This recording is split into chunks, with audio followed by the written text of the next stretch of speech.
வணக்கம். நேற்றிரவு தமிழ்நாட்டில் ஒரு பெரிய சாலை விபத்து நடந்தது. ஒரு கோர விபத்து அப்படின்னு சொல்லணும்.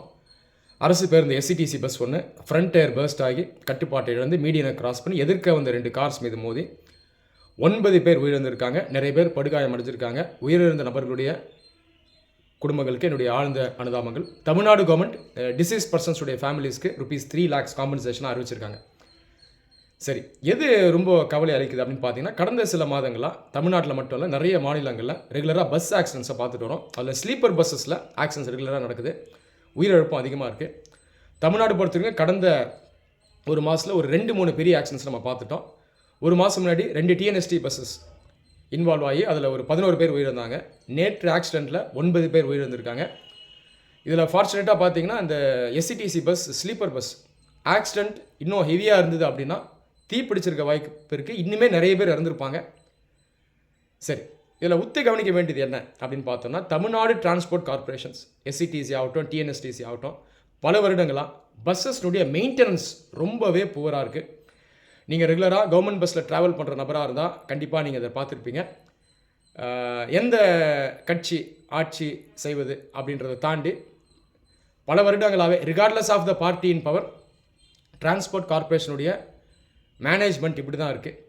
இப்போ நேற்று ஆக்சிடெண்ட்டில் பாருங்கள், டயர் பர்ஸ்ட் ஆகிருக்கு, ஃப்ரண்ட் டயர். இது எஸ்சிடிசி பஸ் ஒரு ப்ரீமியம் பஸ் இல்லையா, ப்ரீமியம் சர்வீஸ்.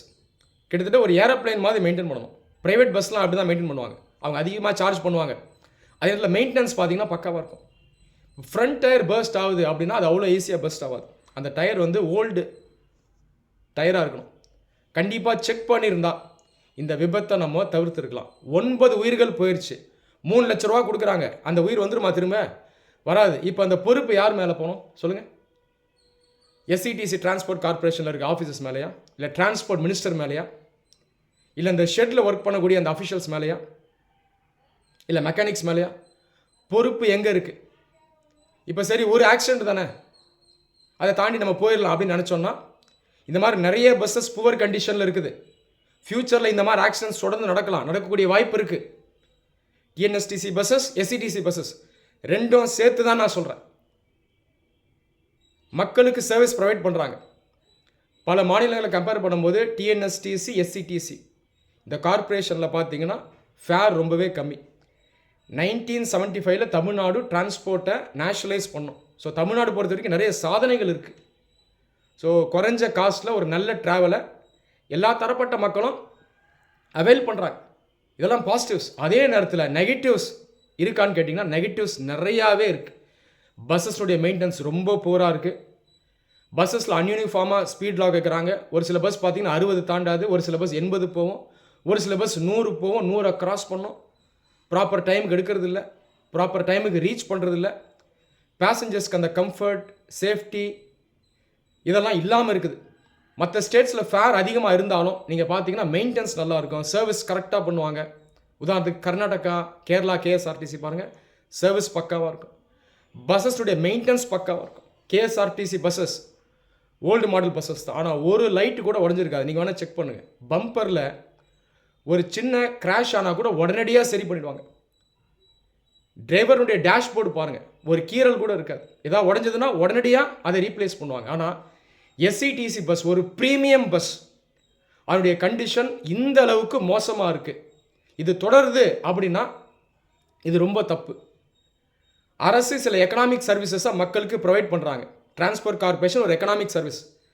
அதில் வரக்கூடிய வருவாய் பார்த்திங்கன்னா நான் டேக்ஸ் ரெவென்யூ. அது வந்து வரி கிடையாது, வரி அல்லாத வருவாய். இது ஸ்டேட் கவர்மெண்ட்டுக்கு ஒரு லாபம். அதை சர்வீஸை ப்ராப்பராக பண்ணணும், ஃபேவராக பண்ணக்கூடாது. ஓகேவா? டியூட்டியாக பண்ணணும். ஃபேவர் அப்படிங்கிறது ஏதோ நாங்கள் பண்ணுறோம், நீங்கள் அவைல் பண்ணுங்கள், நாங்கள் கொடுக்குறதே பெரிய விஷயம். அந்த மாதிரி சர்வீஸ் நடக்குது. அன்ஃபார்ச்சுனேட்டாக இந்த மாதிரி ஆட்டிடியூட் இருக்குது. இந்த ஆட்டிடியூட் மாறணும். ஒரு காலத்தில் இந்த மாதிரி இல்லை. டிரைவர்ஸ்க்கும் சரி, கண்டக்டர்ஸ்க்கும் சரி, அந்த அட்மினிஸ்ட்ரேஷனுக்குள்ளேயே பார்த்தீங்கன்னா நிறைய பிரச்சனை இருக்குது. அதனால் அவங்க டிஸாட்டிஸ்ஃபைடாக இருக்காங்க. அந்த கோவத்தை மக்கள் மீது காட்டுவாங்க, அவங்க பேசஞ்சர்ஸ் மேலே காட்டுறாங்க. இப்படி ஒரு நிலை இருக்குது. பஸ்ஸஸ்னுடைய கண்டிஷன் சரியில்லை. மற்ற நாடுகளாக இருந்தால் கேஸ் போடுவாங்க மக்கள்.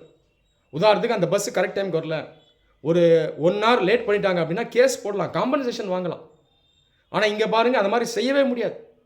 அதை தாண்டி ஆக்சிடென்ட் ஆகி உயிரே இழக்கிற மாதிரி இருந்தாலும் 2 லட்சம், 3 லட்சம், 4 லட்சம் அந்த மாதிரி கொடுத்து இந்த கேசஸை க்ளோஸ் பண்ணுறாங்க. இது ரொம்ப தவறு. எத்திக்கல் பாயிண்ட் ஆஃப் வியூவில் அது ரொம்ப ரொம்ப தவறு. எத்திக்கல் பாயிண்ட் ஆஃப் வியூலையும் தவறு, லீகல் பாயிண்ட் ஆஃப் வியூலையும் தவறு, அட்மினிஸ்ட்ரேட்டிவ் பாயிண்ட் ஆஃப் வியூலையும் தவறு.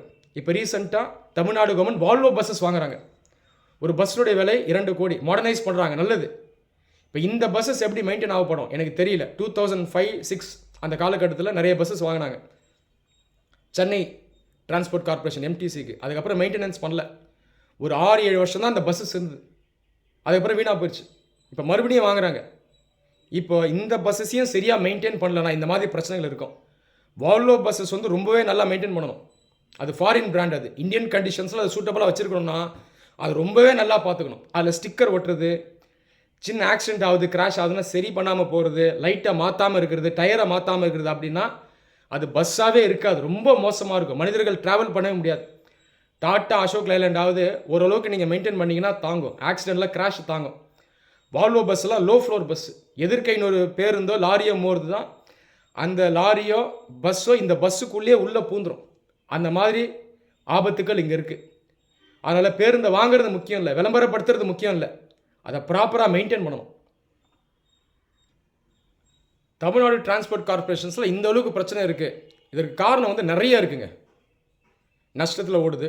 அதற்கு காரணம் பார்த்தீங்கன்னா மக்களுக்கு சப்சிடி அதிகம் கொடுக்குறாங்க. அது நல்லதான், இல்லைன்னு சொல்ல. அதை வந்து கவர்மெண்ட் தான் காம்பன்சேட் பண்ணணும். உதாரணத்துக்கு ஸ்கூல் சில்ட்ரனுக்கு ஃப்ரீ ட்ராவல். ஆனால் டிரான்ஸ்போர்ட் கார்பரேஷன்ஸ்க்கு அதை காம்பன்சேட் பண்ணணும். அதை யார் பண்ணணும்? எஜுகேஷன் மினிஸ்ட்ரி பண்ணணும், அல்லது ஓவராலாக கவர்மெண்ட் பண்ணணும்.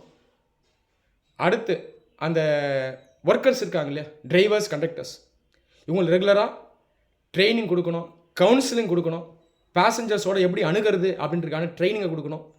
இதெல்லாம் ரெகுலராக நடக்கிறது இல்லை. நிறைய போஸ்ட் வந்து ஃபில் ஆகாமலே இருக்குது. அந்த ரெக்ரூட்மெண்ட்லேயும் நிறைய கோளாறுகள் இருக்குது, குற்றச்சாட்டுகள் இருக்குது, ஊழல் குற்றச்சாட்டுகள் இருக்குது. அதை தாண்டி அதிகாரிகள் பார்த்திங்கன்னா இந்த டிரான்ஸ்போர்ட் கார்பரேஷனில் அந்தளவுக்கு சீரியஸ்னஸ் கொடுக்கறது கிடையாது. டிரான்ஸ்போர்ட் செக்டர் அப்படின்னு வந்தாலே கிட்டத்தட்ட ஒரு பார்கெனிங் செக்டர் மாதிரி தான் இருக்குது. அதை அப்புறம் பார்த்துக்கலாம் அப்படின்ற ஒரு நிலை தான் இருக்குது. இந்த நிலை மாறணும். ஒரு காலத்தில் இந்த மாதிரி கிடையாது. தமிழ்நாட்டில் இருந்த ஐஏஎஸ் ஆஃபீஸர்ஸ்லாம் பார்த்தீங்கன்னா டிரான்ஸ்போர்ட் கார்பரேஷன்ஸில் நிறைய இன்னோவேஷனை கொண்டு வந்தாங்க, நிறைய சஜஷன்ஸ் கொடுப்பாங்க, மெயின்டெனன்ஸ் நல்லாயிருக்கும். இன்றைக்கி கம்பேர் பண்ணும்போது அப்போ ரொம்பவே நல்லா இருந்துச்சு. நான் சின்ன வயசுலேருந்து நான் அதை பார்த்துட்டு தான் வரேன். அதை வச்சு தான் நான் சொல்கிறேன். நான் சொல்கிறது எல்லாமே ஃபேக்ட்ஸ் தான். நீங்கள் இதை செக் பண்ணி பார்க்கலாம். லாபத்தை அதிகப்படுத்துறதுக்கு சொல்யூஷன்ஸ் நிறையா இருக்குது. எஸ்சிடிசி பஸ்ஸஸ்க்கு இன்டர் ஸ்டேட் ஆப்ரேஷன்ஸை அதிகப்படுத்தணும். தமிழ்நாட்டிலேருந்து மற்ற ஸ்டேட்ஸ்க்கு போகிறது அதில் ரொம்ப குறைவாக தான் சர்வீசஸ் இருக்குது. கேஎஸ்ஆர்டிசிலாம் பாருங்கள், கேரளா, கர்நாடகா நிறைய ஸ்டேட்ஸ்க்கு அந்த பஸ்ஸஸ் போகும். 2-3 ஸ்டேட்டை தாண்டும் ஒரே சர்வீஸை. எஸ்சிடிஸில் இந்த மாதிரி சர்வீசஸை கொண்டு வரணும். அப்போ தான் நீங்கள் வந்து இன்கம் அதிகப்படுத்த முடியும். அதை தாண்டி பெண்களுக்கு ஃப்ரீ ட்ராவல் கொடுக்குறாங்க, நல்ல ஸ்கீம் தான் அது. ஆனால் லாங் டேர்மில் சஸ்டைனபிளாக இருக்குமா, அது ஒரு கேள்விக்குறி. இந்த சுமை வந்து டிரான்ஸ்போர்ட் கார்பரேஷன்ஸ் மேலே வரக்கூடாது. இதெல்லாம் அரசு வந்து சரி செய்யணும். அதை தாண்டி இந்த மாதிரி ஆக்சிடென்ட்ஸ் வருது அப்படின்னா இதை ப்ராப்பராக இன்வெஸ்டிகேட் பண்ணணும். ஒரு கமிட்டியை ஃபார்ம் பண்ணணும். அந்த தவறு யார் மீது இருக்குது, அதிகாரி மேலேயா இல்லை வேறு யார் மீதாக இருக்கா அப்படின்னா செக் பண்ணி, ரயில்வேஸில் எந்த மாதிரி இன்வெஸ்டிகேட் பண்ணுறாங்களோ அதே மாதிரி டிரான்ஸ்போர்ட் கார்பரேஷன் இன்வெஸ்டிகேட் பண்ணணும். தவறு செய்கிற அதிகாரிகள் மீது நடவடிக்கை எடுக்கணும். இதெல்லாம் ஒப்பேக்காக இருக்குது. இதெல்லாம் டிரான்ஸ்பரண்ட்டாக நடக்கணும். மக்கள் பார்க்கணும். ஒரு உயிர் அப்படின்றது ரொம்ப ப்ரெஷியஸ், ஓகேவா? அதனுடைய மதிப்பு 3 லட்சம் ரூபாய் கிடையாது. யாரோ செய்கிற தப்புக்கு ஊழல் காரணங்களுக்காக உயிர் போகிறத வந்து ஏற்றுக்கவே முடியாது. அதே நேரத்தில் மக்கள் சைடில் விழிப்புணர்வு இருக்கணும். நீங்கள் வந்து ஃப்ரீயாக ட்ராவல் பண்ணல, பணம் கட்டுறீங்க. தவறு நடக்குதுன்னா வாயை தோறுது கேளுங்க. பஸ்ஸில் ஏறும்போதே டயர் நல்லா இருக்கான்னு பாருங்கள். இதெல்லாம் சாத்தியம்தான். எல்லாரும் பார்க்க வேணாம். 50 பேர் ட்ராவல் பண்ணுறீங்க, ஒரு 2 பேர் இனிஷியேட்டிவ் எடுத்து பாருங்கள். சீட் நல்லா இருக்கான்னு பாருங்கள். நல்லா இல்லைன்னா கண்டக்டர் கேளுங்க, வேறு பஸ்ஸை அனுப்புங்கன்னு கேளுங்க. அனுப்ப மாட்டேன்னு சொன்னால் டிரான்ஸ்போர்ட் டிபார்ட்மெண்ட்டில் அதிகாரி யார், நம்பர் வாங்கி பேசுங்க. அவர்கிட்ட பேசி பஸ்ஸை மாற்றி கொண்டு வர சொல்லுங்கள். இந்த மாதிரி செய்யணும். மக்கள் மத்தியில் விழிப்புணர்வு இல்லை இந்தியாவில். அதனால தான் இந்த ஜனநாயகம் பார்த்தீங்கன்னா வீக்காக இருக்குது. அக்கௌண்டபிலிட்டி இல்லை, டிரான்ஸ்பரன்சி இல்லை. அரசு துறை அப்படின்னாலே அவங்க செய்கிறதா நம்ம ஏற்றுக்கணும், கேள்வி கேட்கவே கூடாது அப்படின்ற கொலோனியல் மைண்ட் செட் வந்து இன்னும் மக்கள்கிட்ட இருக்குது. மக்களும் மாறணும். குற்றச்சாட்டு மட்டும் வச்சா போதாது. நம்ம தரப்பில் சில செயல்கள் இருக்கணும். இருந்தால் தான் அரசோடு சேர்ந்து நம்மளும் ட்ராவல் பண்ணி அரசை மேம்படுத்த முடியும். அதனால் இதையும் நீங்கள் மைண்டில் வைங்க. ஃப்யூச்சரில் இந்த மாதிரி ஆக்சிடென்ட்ஸ் நடக்கக்கூடாது. மாண்புமிகு தமிழ்நாடு முதல்வர் அவர்கள் இந்த விஷயத்தை மைண்டில் எடுத்து இதற்கான நடவடிக்கையை உடனடியாக எடுக்கணும். இந்த வீடியோவை லிசன் பண்ணுற நீங்கள் தயவு செய்து உங்கள் ஃப்ரெண்ட்ஸோட இதை ஷேர் பண்ணுங்கள். நன்றி.